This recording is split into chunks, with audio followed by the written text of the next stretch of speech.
आप लोग देख रहे हैं कि मुझे भाई की बात बड़ी पसंद आई है। मैंने भाई से पूछा कि जी आपको पैसे शायद मिल गए। उन्होंने कहा जी चेक पर नाम गलत होने की वजह से चेक नहीं मिला, लेकिन नाम आ चुका है। लेकिन खुशी की बात ये, मैं आज बड़ा खुश हूँ जिनसे मिल रहा हूँ। सच बोलने वाले सभी मसीही बरादरी ने मसीही होने का जो नाम है ना, वो साबित किया।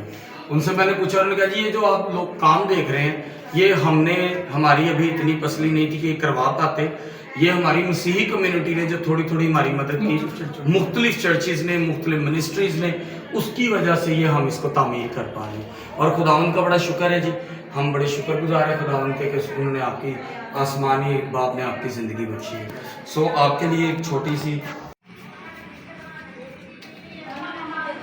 जो कि ये आपके लिए इतनी तो नहीं है कि बहुत से काम हो सके, ठीक है, लेकिन ये है कि आपकी कहीं ना कहीं ये ज़रूरत पूरी हो जाएगी। ठीक है, थैंक यू सो मच। नाम क्या आपका? आबिद भाई, गॉड ब्लेस यू।